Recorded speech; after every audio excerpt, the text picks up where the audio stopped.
Hello, everybody. This is Dr. Rick Hanson. I'm a neuropsychologist, and welcome to Hardwiring Happiness, the 7 Essential Strengths. I'm very pleased to have with us here today in the final interview, or I should say, actually the next to final interview in this series, since I'll do a wrap-up when we're all done. I'm so happy to have here with us today Dr. Jim Doty, the head of CCARE at Stanford University, the Center for Compassion and Altruism Research and Education. Dr. Doty has really a remarkable history. He'll tell you his personal story, I hope, a little bit later on. He's a physician, an inventor, someone also who's been really at the forefront of the integration of the sort of traditional formal disciplines of medicine and healthcare and the applications of those to help make the world a much better place. He served in the military, and so he brings that to bear as well. And in his involvement at CCARE and his work as a philanthropist, he's just done an incredible number of things. I really encourage you to check out the CCARE website at Stanford, and also really explore the opportunity to listen to Dr. Doty, who gives many interviews and interviews many people, including me at some point. So let's just dive in. We have a lot to cover and so many good things. So Jim, again, thank you really for being here. As people may know, we did this interview once before, but the audio quality was so poor that Jim very graciously agreed to do this again. So our gratitude now is multiplied times 2 here. So thank you for being here, Jim. Thank you, Rick, for having me. It's really a joy and a pleasure. The second time around, even more so. So hopefully it will be even better than the That's first great. time around. So I'm doing this interview on the road with my froggy voice. I have a cold and a sore throat. In the background, you can see, instead of my usual home office, a hotel in, where am I now? Philadelphia. That's it. Okay, so let's dive in. So, Jim, we're talking here about developing various strengths inside ourselves, and this focus will be contentment as a broad umbrella term for various aspects of well-being, positive emotion, and happiness. But before we dive in, I'd like to ask you the question I ask everyone, which is, why has it been important to you personally to develop yourself psychologically, to cultivate wholesome qualities in your own mind and heart? Why has that mattered to you? Well, for me personally, in some ways you could argue that going through life, if you will, blind or with your eyes closed, perhaps is an approach, because if you don't see anything, you don't feel anything.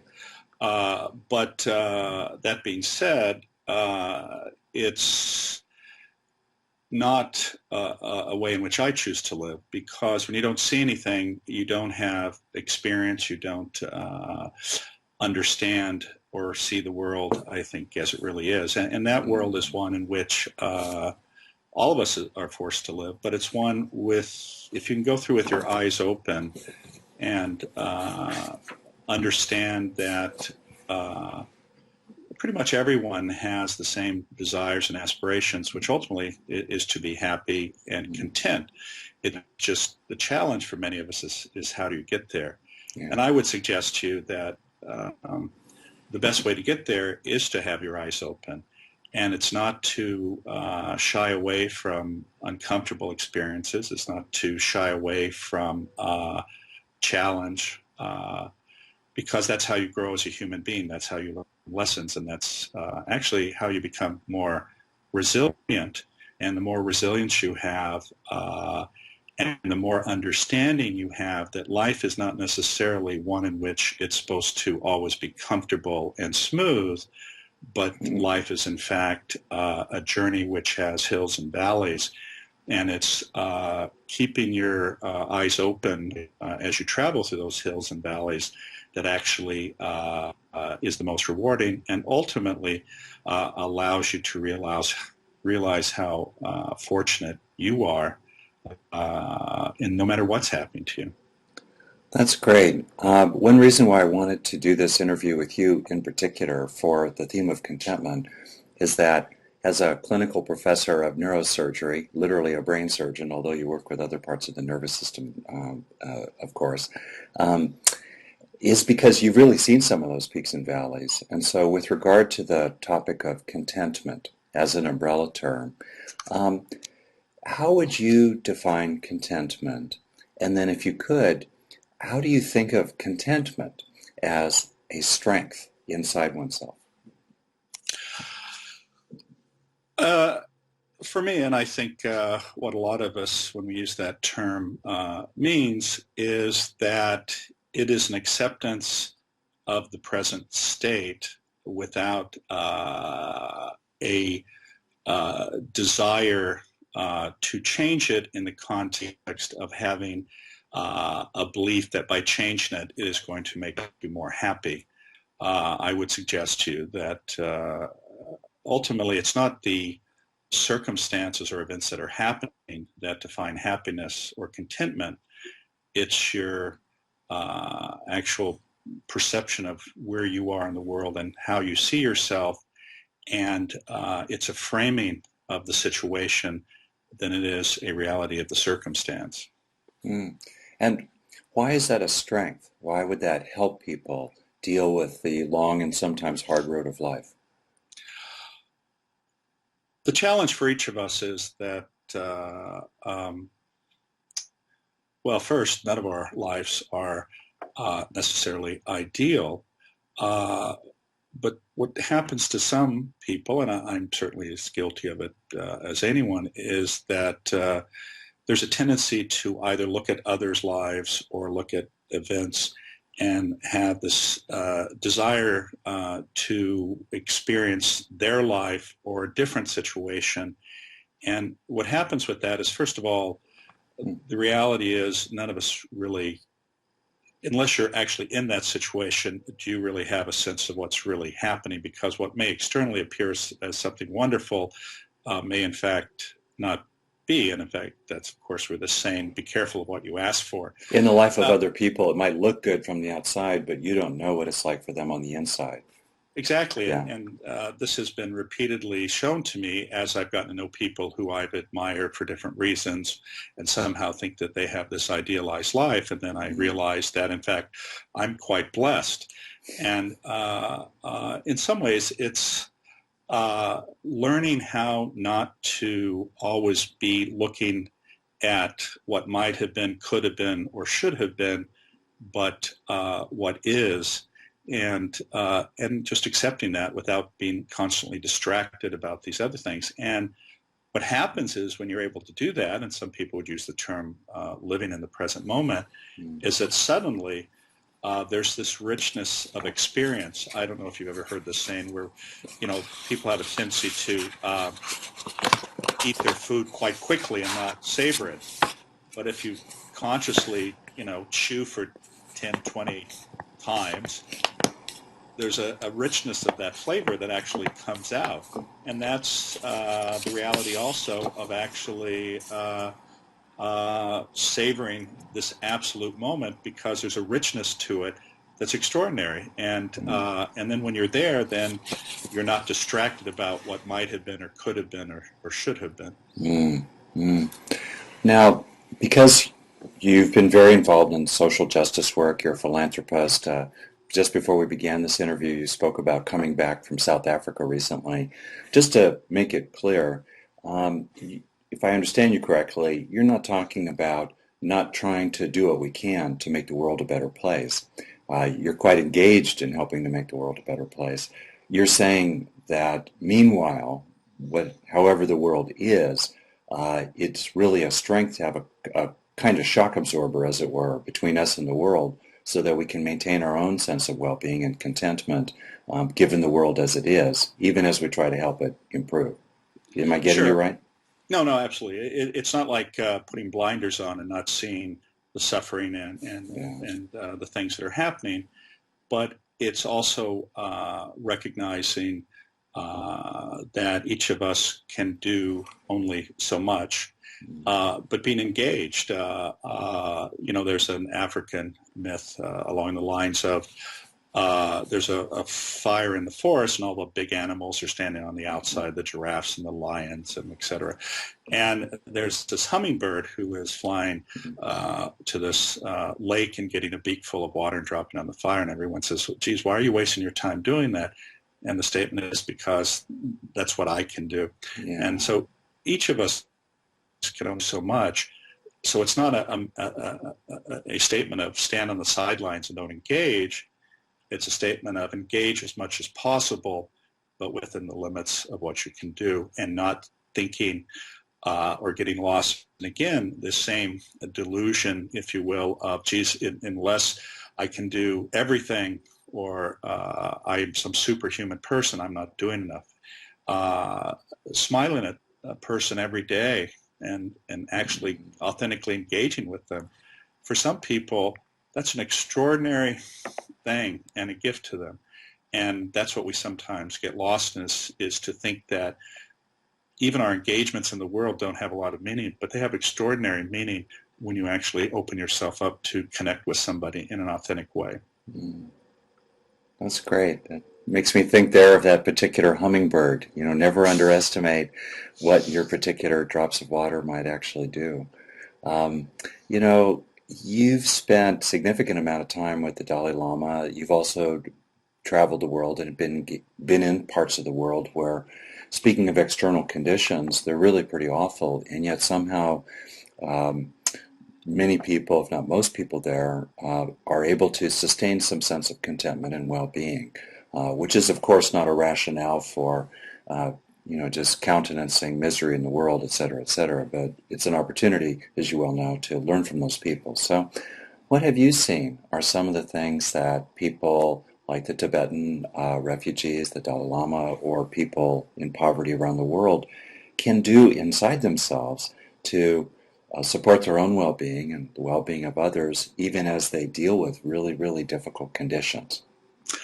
Actually, to be honest with you, I would frame it a different way and say, what can we do in the Western world to appreciate what these people already appreciate? Oh, that's what I mean. Yeah, exactly right. Exactly right. Thank you.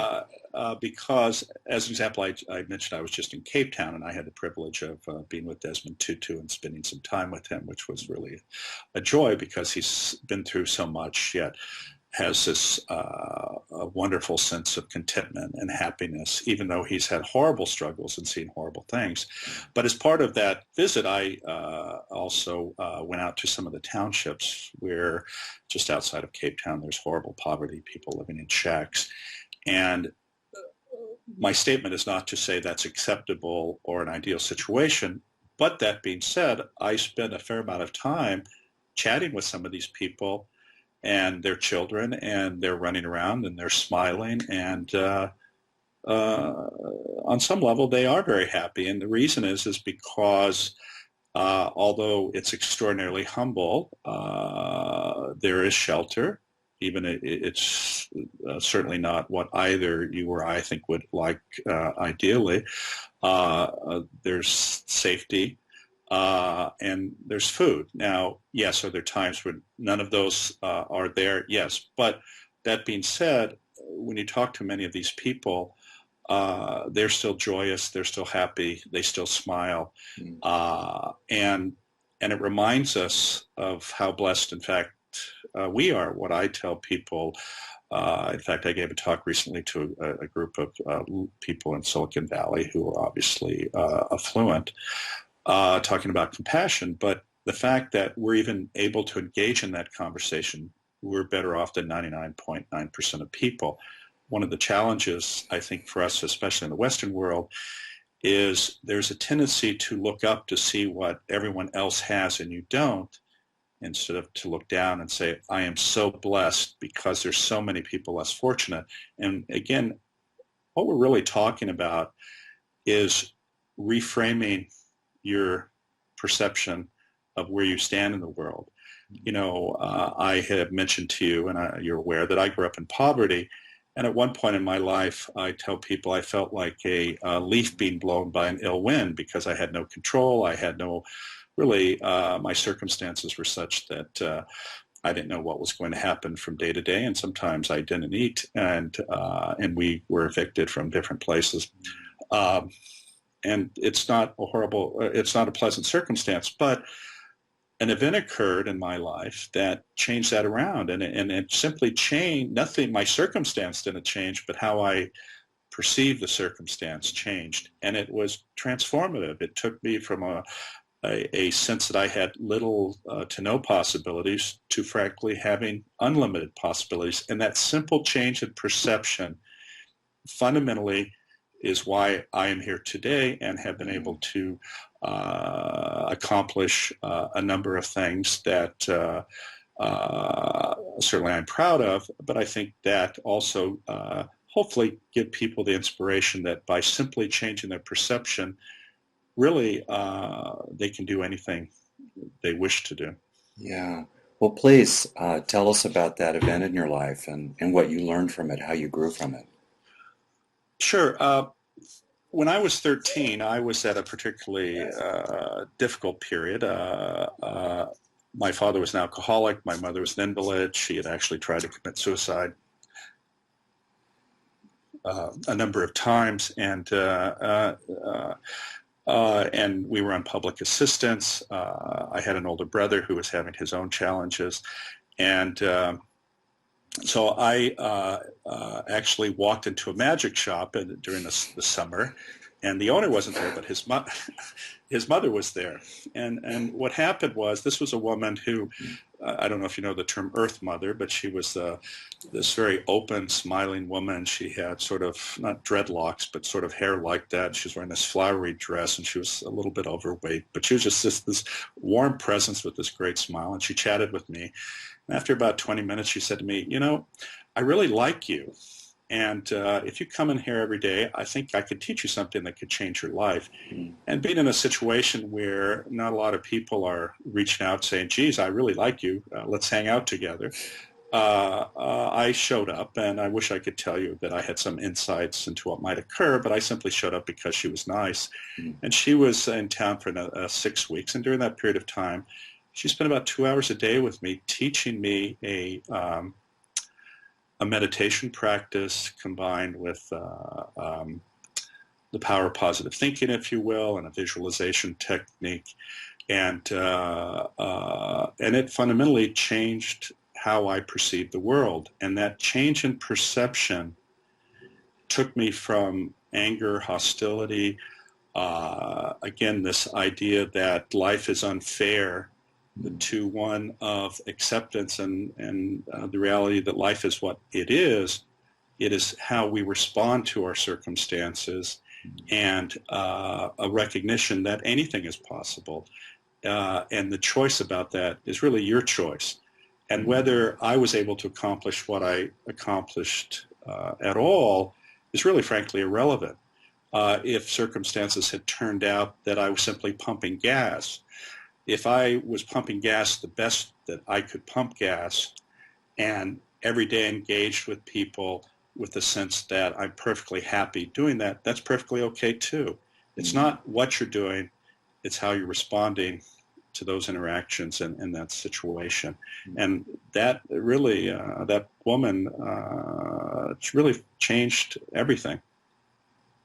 Yeah, that's very touching. Obviously the point about going back to the Hummingbird, she did what she could with this boy who walked through her door, and then you obviously helped yourself learn the lesson in the change and the growth and the acquisition of skills and various abilities. You helped that sink into yourself too, so you really made the most of that opportunity, which is both of which are lessons for us all. Wow. Well, go on. There's more about this, I'm sure. Yeah. Well, what I was going to say is, and I think you've experienced this yourself, is that we have a tendency to listen to what everyone tells us and create a narrative And oftentimes this narrative is like a movie playing in the background as we're living our lives. And we get engaged with that. And oftentimes the narrative that's been created is one that's very critical and negative. And we have a tendency to beat ourselves up because oftentimes when you're in these circumstances, you're internalizing that somehow you're at fault, or that because of it, the reason you're there is you deserved it. And one of the greatest gifts she gave me was to understand that, and not to not have the movie playing, if you will, but perhaps to change the movie and have it reinforce positive characteristics and not get lost in this negative internal dialogue. And that in and of itself opens a variety of doors because you're not always distracted with that. It allows you to realize that it's, frankly, to extend the analogy, you can change the movie anytime you choose. In terms of your perspective on your circumstances. Absolutely. Yeah. If we could, there's so many places we could go here. Given your background as an entrepreneur in high tech, you hold patents, you've been in the business world, you've been, obviously you're in a world-class elite academic medical environment at Stanford. And so I'm wondering, if you think about the world of people making efforts to accomplish things, or, people in business, people in professional lives, in terms of your teaching here, your point about the importance of perspective and what we do inside ourselves in terms of sustaining contentment and then drawing upon our contentment to help sustain our healthy perspectives on things, in a nice positive cycle. You're talking about that. Could you tell us a story maybe, or give us an example of people drawing on the power of contentment and the power of perspective in while also really engaged with their passions and their ambitions, trying to get businesses off the ground, or really deal day to day in a go-go medical environment? Could you talk a bit about that kind of thing? Sure. And again, in some ways, it's what we're talking about is not running away from challenge or not having a desire to achieve. The key is not being overwhelmed and not creating situations that you cannot accomplish. If you make the aspiration so impossible where you're almost certainly going to fail, then you're not serving yourself well. But I think, and there are circumstances certainly, and I think we see it in the finance world as an example, where people ruthlessly strive to attain certain goals, and they're able to do that with intent, focus, and but I would suggest to you that sometimes ends up being a chimera, that if you look at, when we talk about what we define as this fullness of our life, or how the glass is filled, oftentimes that's an empty glass. It's what fills the glass is passion, focus, but doing it in an authentic way where you're not walking over people's backs to get there. The most successful people I know and the people I want to engage with are the people who, they're on a journey, they're committed to it, they're passionate about it, but it's a journey in which they're inviting everyone to participate. And in fact, if someone even surpasses them, they are incredibly happy for them. And when that is how you run your business or how you run your life, what you suddenly find is everybody wants to be on the journey with you because they're not threatened. They realize that your intent is not to say, I win, you lose. It's to say, how do we all win? And in fact, if someone is struggling in our journey, how do we reach out and help them along? And that I think, is the people whose cup is overflowing, Yeah. because they get so much back from those types of interactions. And it's really a joy to see that. And at least for me, it just really warms my heart, and emotionally is very satisfying. I have been in situations because, and it's interesting, as you pointed out, I'm at what is nominally considered one of the best academic medical centers or universities, and I've been involved in high-level business. And it's interesting because I do run across these people who are absolutely ruthlessly focused, and it's always I win, you lose, and in fact, they want to gloat over it because they think that the gloating and the winning is that's the definer of success or happiness. And the sad thing about that is, if no one participates with them and saying, simply saying, "Really, I'm really happy for you if this is what you really wanted," they're completely deflated, because it has to be, they want you to see you suffer because you wanted it and you didn't get it. And I actually feel sorry for them, and I hurt with them, because they're missing out so much. And people say to me, "Geez, Jim, did you really strive, and did you really want this so bad to be in these different places you're at?" And to be frank with you, that was never the goal. It was simply to try to do something. And in fact, I know this may seem strange, but if I wasn't in any of these places, that's perfectly okay, because that's not the definer of my success or who I am. What defines my success and who I am is actually how I connect with others in a way in which I recognize that they're just like me, and that we're all on a journey. And if each of us can help each other, it makes the journey easier, and it makes it a lot of fun. And so that's how I look at the world. I try not ever to be in a position where I am trying to think of me winning and somebody losing. I'm only trying to think of, here's a goal, and if there are others who are trying to achieve the same goal, let's work together to get to that goal. Yeah, that's great, and I can say that's certainly my personal experience of you. So in a way, what we have here is this, I'm thinking of these two themes that seem intertwined somehow, and somehow I'm also visualizing, what is it called, a caduceus, that medical symbol of the snakes twirling around. So we have these entwining DNA-like things anyway.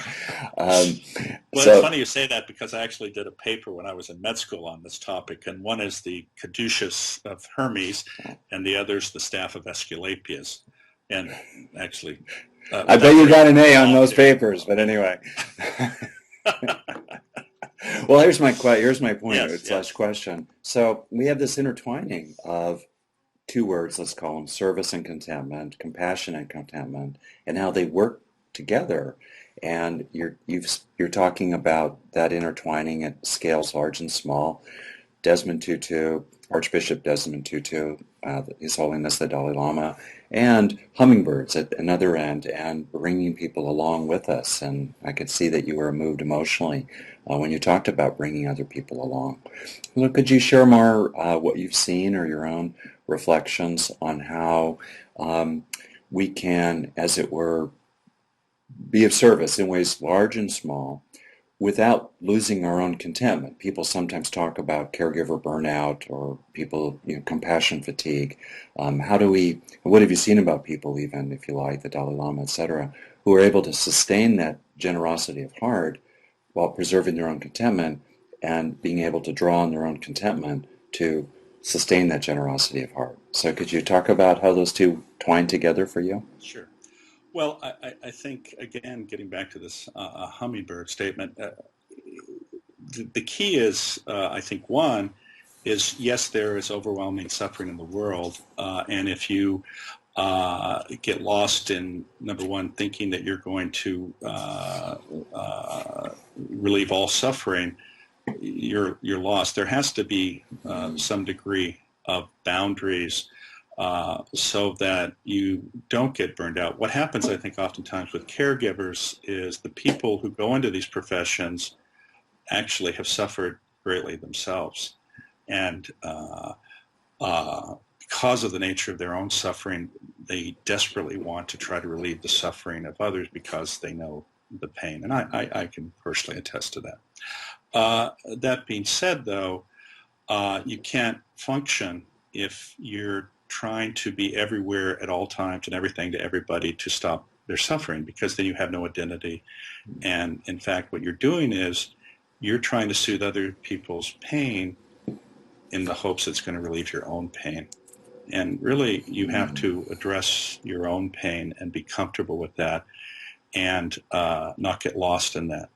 And I think also recognizing that an attitude every day of just engaging with somebody and recognizing that all of us are suffering and just doing simple acts can have a profound effect. I'll give you two examples. I used to go to a Starbucks, and there was a delightful young lady that would always remember my name, and we would chat a little bit.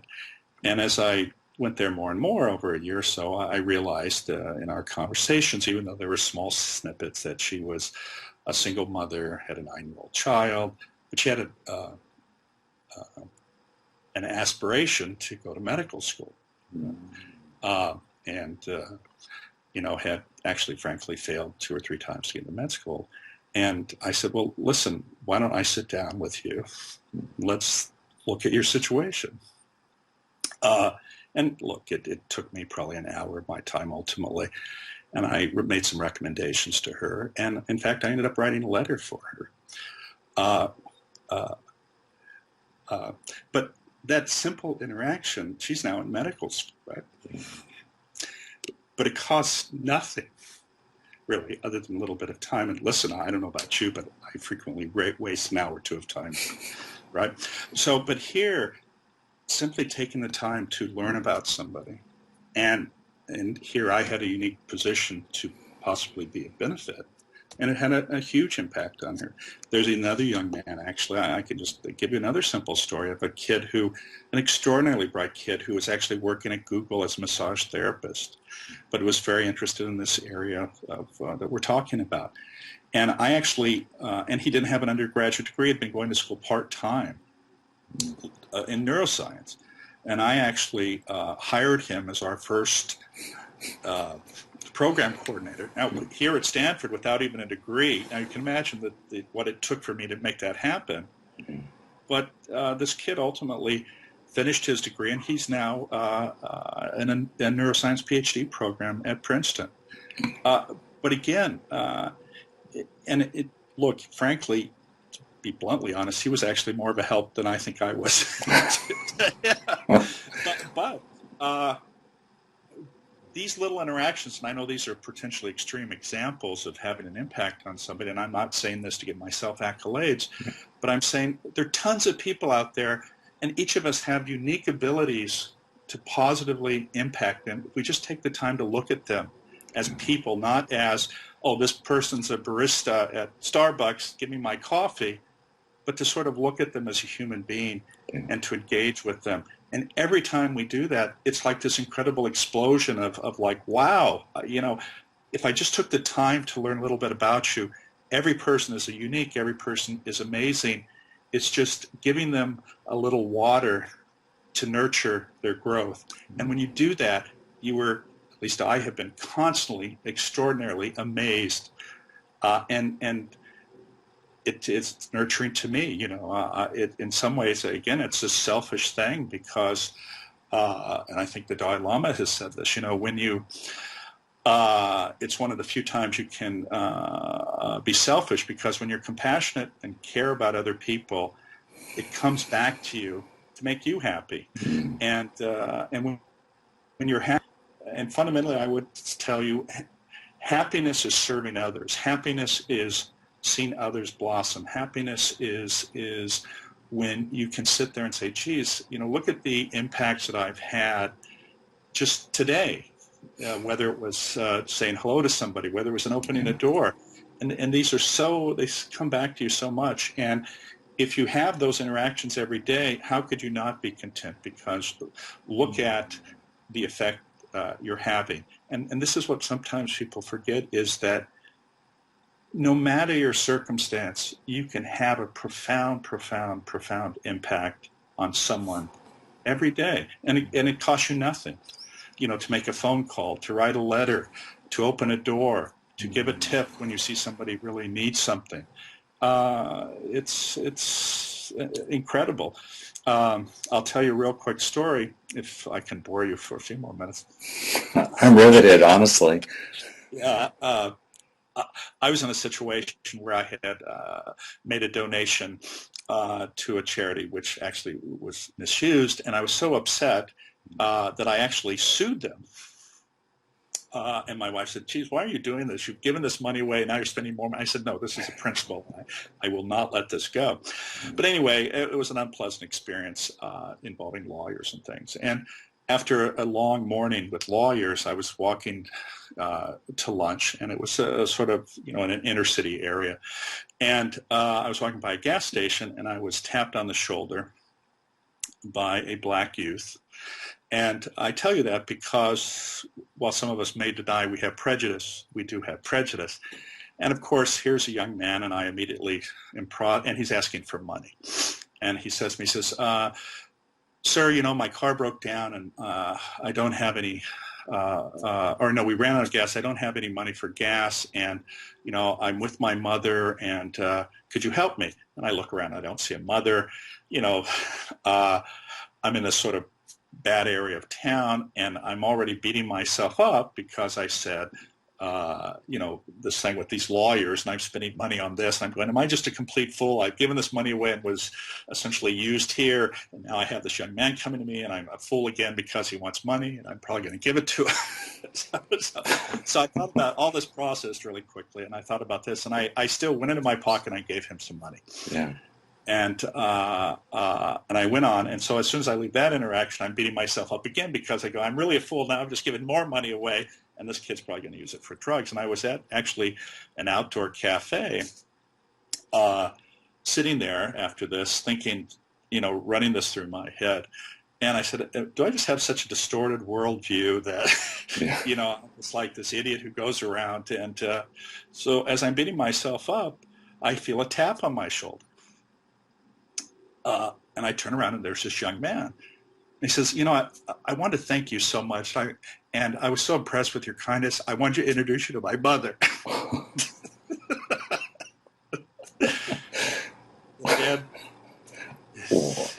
his mother was there, and she gave me a hug and thanked me and blessed me and went on. And so those are the types of experiences that reinforce, at least always trying to have an open heart. Now, that's not to say that's always the way it is. I've been robbed at gunpoint. But frankly, even that circumstance where I was robbed at gunpoint, I took my money out and I said, listen, if this helps you, it's yours. Now, the young man with the gun was sort of shocked. He said, well, thank you. He just walked away, and that was it. I'm just giving you examples, and again, I'm sure many of these things can turn out in a very negative way. But at least for me, that's how I approach the world. And it seems to work. Right, yeah. At a lot of levels, including for you personally. And again, thinking about just, your own gradual, internalization of so many good things that then enabled you when the chips are down, right? Yeah. When you're already primed, you've been taken for a ride already, right? And now you're spending more money on attorneys, and still, even though you're really primed, you're kind of hanging out with at least one leg in the red zone, as it were, kaboom, you're able to respond with an open heart, staying in the present with that young man and so forth. So, yeah. No, and I think that's right. And I think this is another thing that we can all learn, which is oftentimes when we're presented with the circumstance, we don't take the time to process it. We just emotionally respond. And this is why conflict occurs oftentimes. Yeah. It's because, and again, I'm not trying to imply to you in any way that I'm perfect, but, as an example, just the other day, I had a doctor call me up quite angry about his perception of me actually not caring for a patient. Now, frankly, I take this extraordinarily personally because I have a perception that I'm a very good doctor. And he really left this very nasty voicemail for me. And, having the sense of myself as a good doctor, I was frankly quite offended. And then I before I called him, I said, there must have been something that triggered this emotional response that he had. And I said, so instead of me, calling him up and screaming at him, I called him up and I said, listen, I really appreciate your call. And, I know you're passionate about your patient. Why don't we talk about this? Because I really want to understand, because, here's my perspective. And he was so dumbfounded because you didn't go to war with him, etc. Exactly. You saw him as a being. Yeah. Yes, exactly. And this is what sometimes when people are hurting and suffering, they want to engage somebody else to justify their hurting and suffering, and also, in some ways, to if you will, justify it. And when you just reach them with an open heart, they're actually quite deflated. And at the end of it, he says, I'm so sorry. I had a bad day that day, and I really didn't think this through, and I just responded, and please accept my apology. and versus the other choice could have been to sit there and say, I would have used some expletives and just said, blah, blah, blah, and hung up the phone. And of course, what would that have accomplished? And this is the choice, again, each of us has, is how do you see the world and how do you interpret circumstances? The young man who asked for the money, I could have blown him off and just said, look, get the hell away from me. Yeah. It's if you're engaging with authenticity, with an open heart, you're not responding with emotion, fear, because that's what drives so many of us, right? Yeah. It's this abiding fear that somehow we're going to get hurt if we make ourselves vulnerable.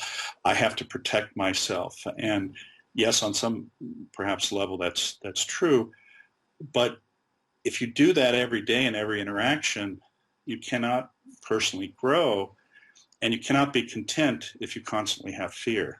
Yeah. Jim, if I could, to introduce a framework for people that I think you probably are very well aware of already, Martin Buber had this model of 3 kinds of relationships that I've thought about many times. It's been very useful for me. One kind is the I-thou relationship. A second kind is I-it, and third is it-it. I-thou is when we see the being behind the eyes. We see the other as a person. I-it is when we use others as means to our ends, and it-it is people standing side by side in elevators, what have you. So you've spoken, oh my gosh, I'm so touched here. You've spoken so much about seeing the thou in the other, as it were, in ways large and small. And of course, there are moral reasons for doing that. That's a kind of benevolence and graciousness and so forth, and those are wonderful, wonderful reasons.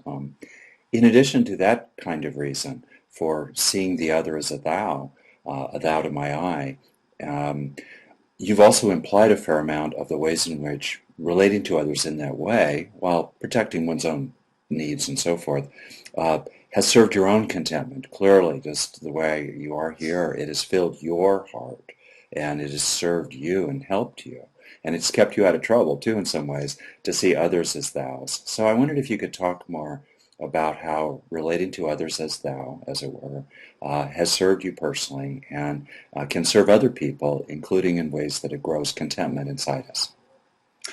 Well, it's interesting because I would suggest to you that I'm not necessarily the brightest person in the world, and I'm a motivated person, and I would say I'm a hardworking person, but really the success that I've had is because, as an example, let's look at Stanford.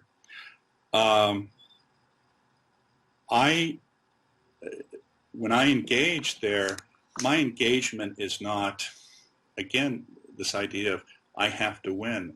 I just never function in that. And when you create an environment where people don't, again, about fear and being threatened, this is our default mode sometimes. It's this sort of reptilian part of our brain where we're always looking around, thinking about that. If you remove that aspect of an interaction with somebody where they have a deep sense that they don't have to worry about a threat from you, where you're not trying to take anything from them. You're simply saying, look, here's what I'm trying to do. Can you help me, or can we do this together, or can I help you? It changes completely the paradigm where people actually want to help you. In fact, I cannot tell you the number of times where even in areas where I really had no expertise, or probably shouldn't have even gotten to first base, if you will, people said, well, Jim's such a nice guy. He's just trying to do this. And while they initially may look at you with suspicion, trying to figure out what your motivation really is, because they're typically associated with people who want something. But if you change that paradigm, they actually are very supportive. It's funny, I had a conversation with a venture capitalist recently who some people would describe as sort of a ruthless fellow. He said, Jim, I've been watching you for the last few years, and I just don't understand why you're doing this stuff, because I can't see that you're getting any money from it. Or Where's the profit? Yeah.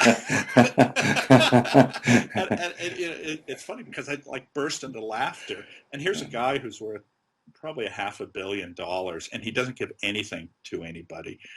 And, I said, I really like you. I said, but you're so sad. And I said, because you see, what I get from this is far beyond all that you've attained in terms of the money you have, because you're alone. And yes, you've been able to do this, and it's wonderful. But if I had nothing, I would be extraordinarily happy. If I didn't have a penny in the bank, I would be the same extraordinarily happy, thankful person. I said, if you didn't have that $500 million in the bank, you would be absolutely miserable because you didn't win. And I said, it's sad. And I said, what I would suggest you do is you give every penny you have away as quickly as possible, and don't give a penny to me. And I said, if you were to do that, that would make you one of the happiest people in the world. You just have to believe that. Now, I don't think he's going to do that. But don't leave us hanging, Jim. Like, what happened next? How did he respond to, and I'm just imagining part of what enabled you to do that with that authority is because you walked that talk yourself. Okay, so how did he deal with it? Did he sue you, or? Oh, no. He looked at me for a little bit and was quiet. And then he started laughing, and he said, I think you're probably right. Yeah. And because I wasn't doing it because, again, would it have been great if he gave my philanthropic organizations large sums of money? Of course, and I would have been very happy. But frankly, again, this may sound strange to you. I've had people come to me who had significant sums of money, and it was apparent to me that there was another program that actually was more appropriate for them. And I've actually told them, here's where you should put your money. Don't give it to me. Yeah. Now, again, I can't tell you the number of people who have said to me, are you insane? But it's okay. Because if my thing goes forward and people find it resonates with them and they give money, that's really wonderful, and I'm happy. And if they don't, it's also okay. And in fact, I had somebody say to me, Jim, geez, like the CCARE you mentioned or other things. They said, well, geez, what happens if you run out of money? I said, well, we run out of money and that's it. But at least we've done some really wonderful things, and it's okay. And this is one of the other challenges, I think, for each of us, and which prevents us from being content, is this attachment. You see, this is the problem, is we're talking about goals and aspirations. The issue isn't whether you necessarily attain them. The issue is trying to attain them. Yeah. And the goal is not to necessarily have it. the goal is at least to aspire to try to have it.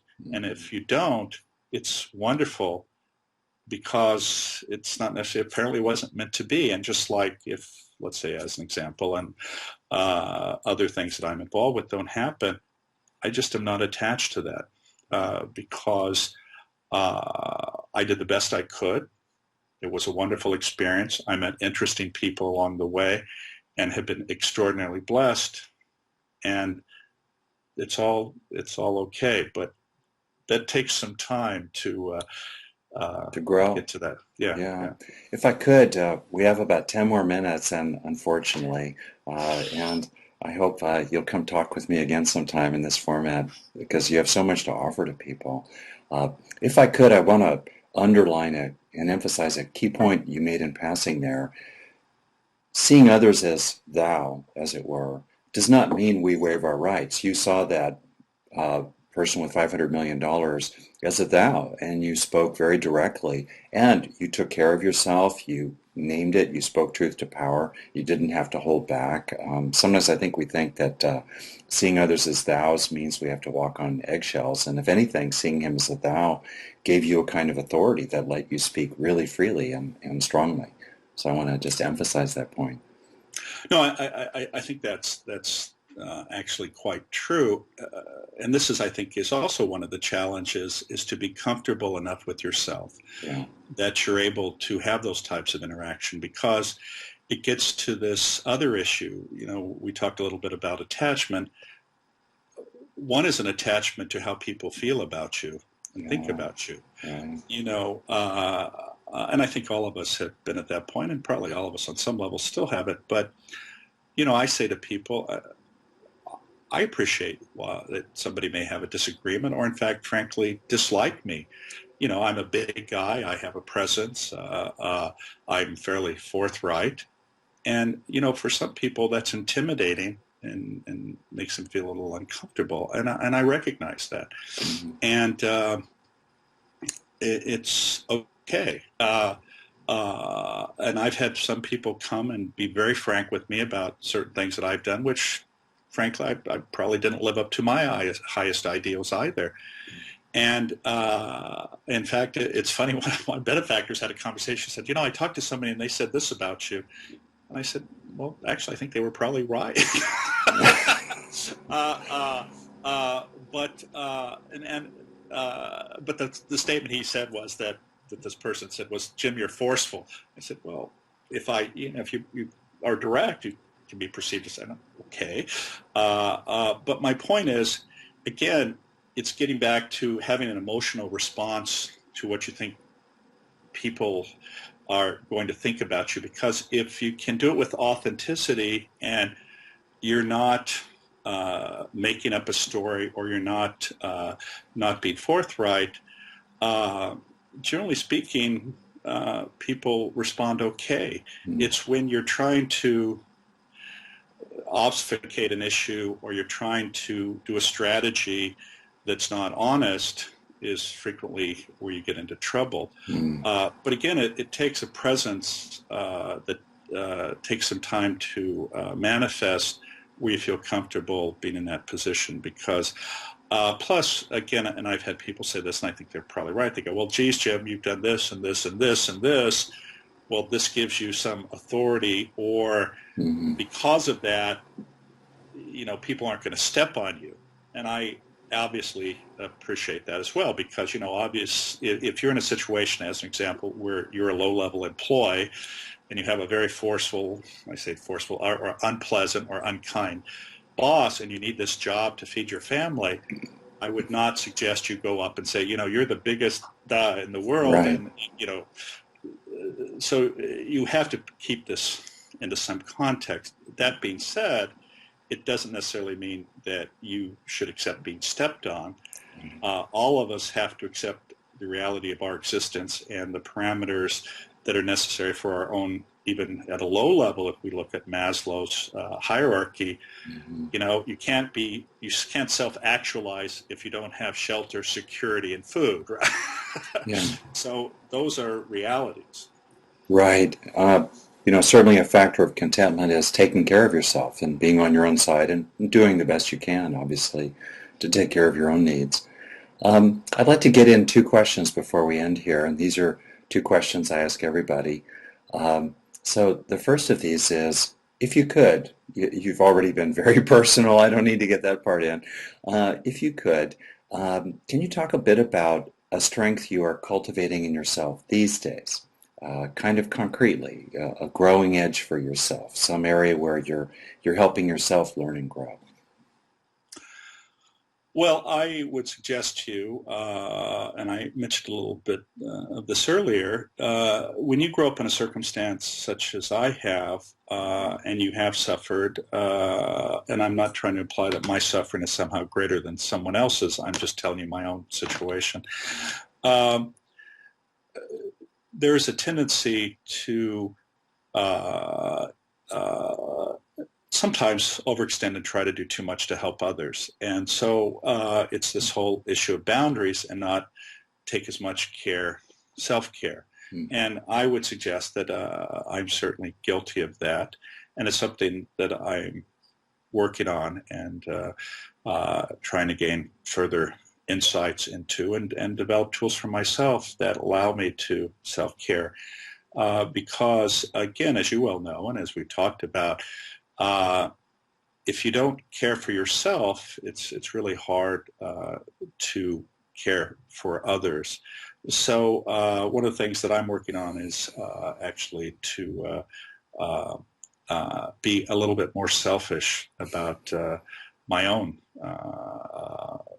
self. So I would say that's the one.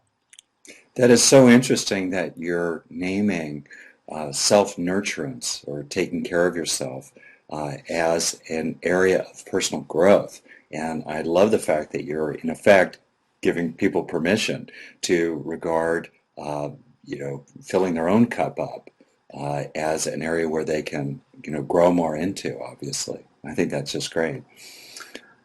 Yeah, because, when you do that, it actually allows you to be more effective and to be more open and connected. And I think, again, as we've talked about in terms of contentment, I would suggest to you that connection is one of the most important aspects of contentment. Because when you care for others and others care for you, your cup runneth over. Yeah. That's clearly, powerfully communicated here. If I could, one last question.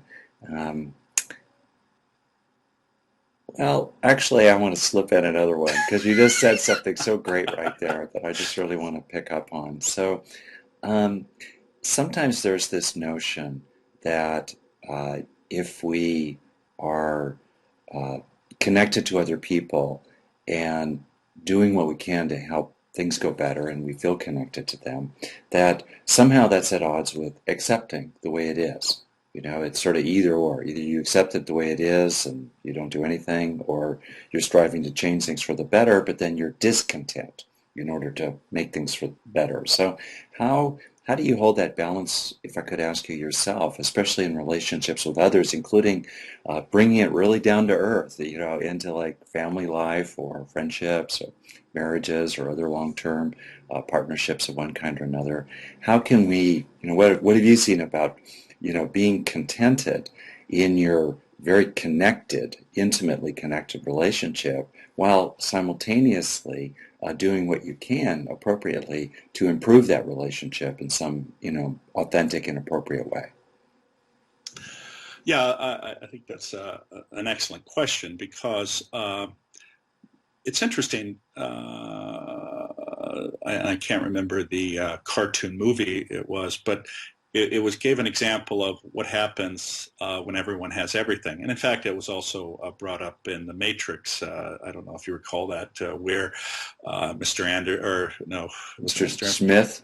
Yeah, exactly. The evil guy, Elrond, soon to become Elrond. But anyway, yeah, go exactly. But he made a comment that we created the perfect world for you, and you absolutely hated it, right? Where you had every need met, and you were unhappy. Right. And that's the paradox of our human existence. we see people like this who fundamentally have been born into circumstances where effectively they have access to everything that oftentimes we define as what would make us happy, and they're absolutely, totally miserable. So I would say that the most important thing is to look for challenges that fall within the limits of your abilities, and then that gets to the question of understanding what your abilities are, and what each of us has certain attributes that make us unique, make us special, and differentiate us from others. And if we look at them the right way, if you will, these are incredible gifts that each of us have. It's just we have to recognize them and how to put them forth to benefit us and others. And then once you have an idea of that, it gives you sort of a sense of what you might be capable of accomplishing, and you try to stretch it just a little bit further. And so it's always keeping things a challenge and interesting, versus just sitting back and sort of taking the easy way. Because repeatedly, I recognize that our species, myself, easy doesn't necessarily isn't connected to happy. In fact, sometimes it's the opposite. Yeah. But it's creating an environment where you are always challenged as a human being, and recognizing that while there may be challenges and you may not always be successful, being accepting of the outcome as long as you've remained being challenged. And I think that's really the key to contentment. It's not having unrealistic expectations. It's not wishing for your world to be the ideal world. It's having an aspiration of what would be ideal, but accepting reality and embracing that, and being present for living in that reality. You know, one of the challenges we have as a species is that we are, unfortunately, to get other attributes such as theory of mind or complex language or abstract thinking, the price of that was that we also got a memory of things past and a perception of a future.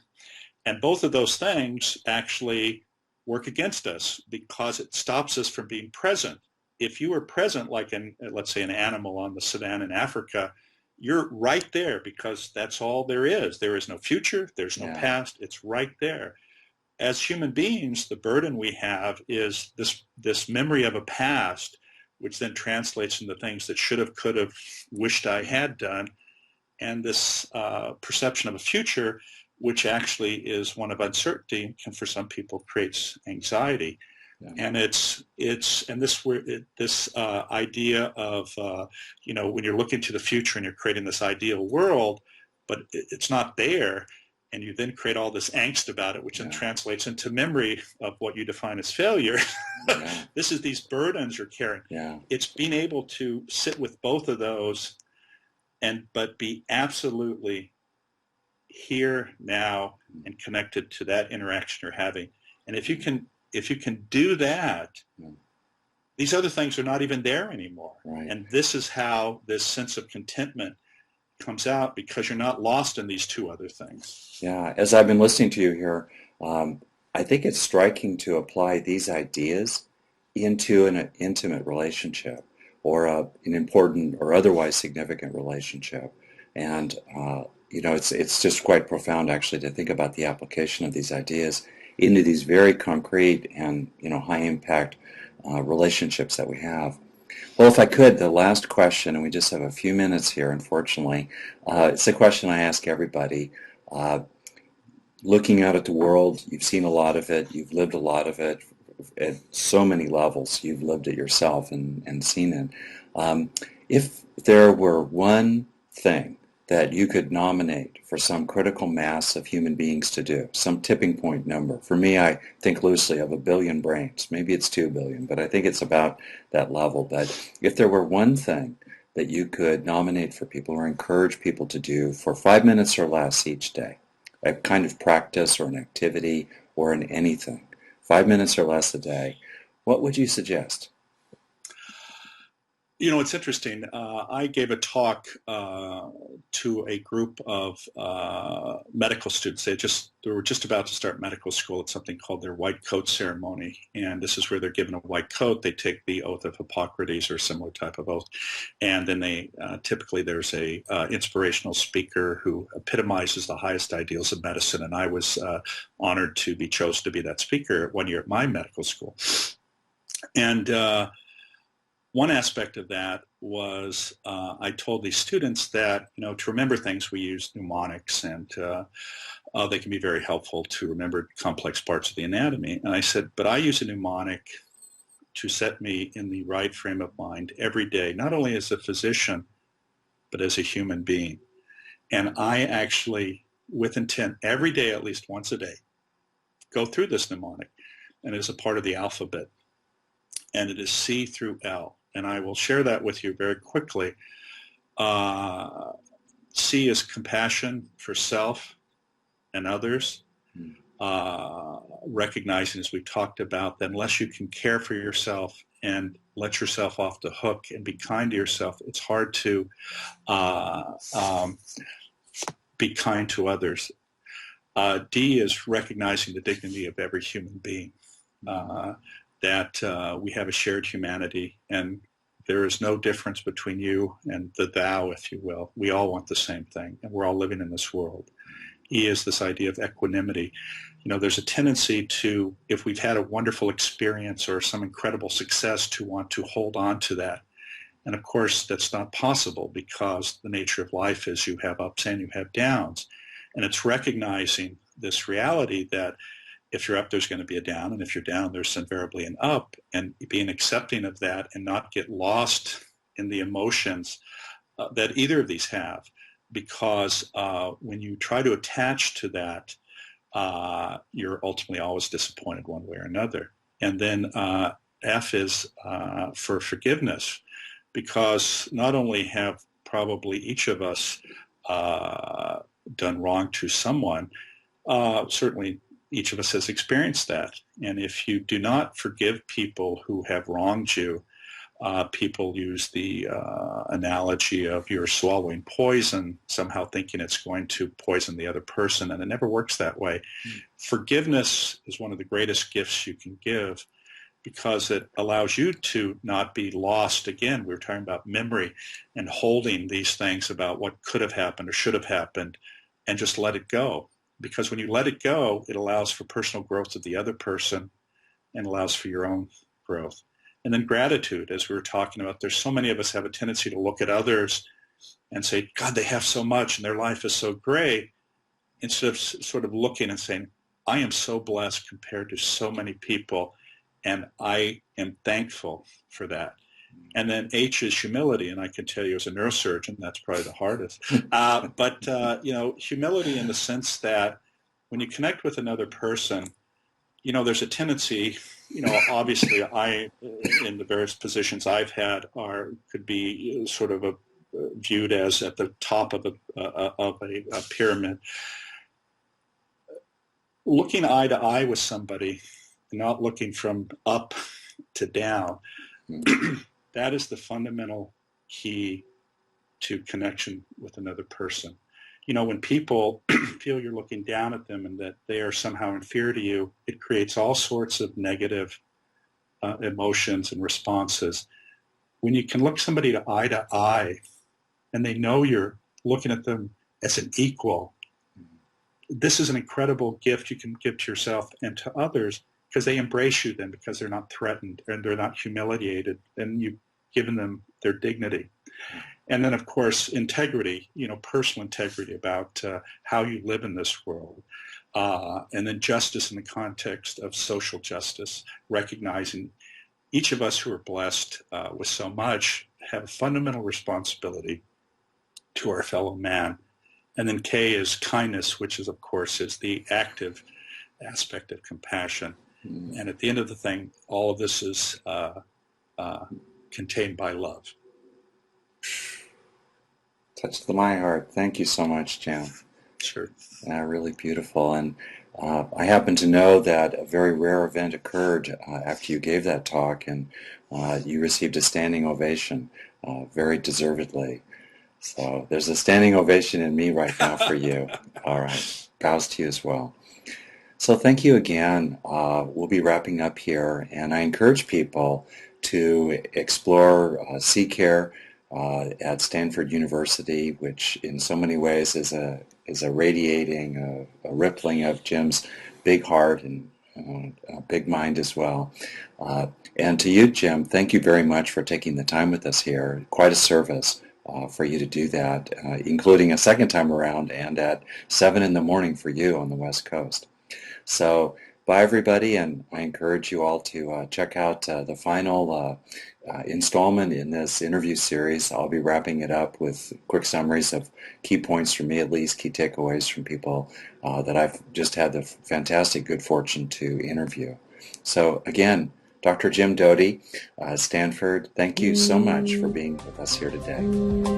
Thank you, Rick. Take care. Take care.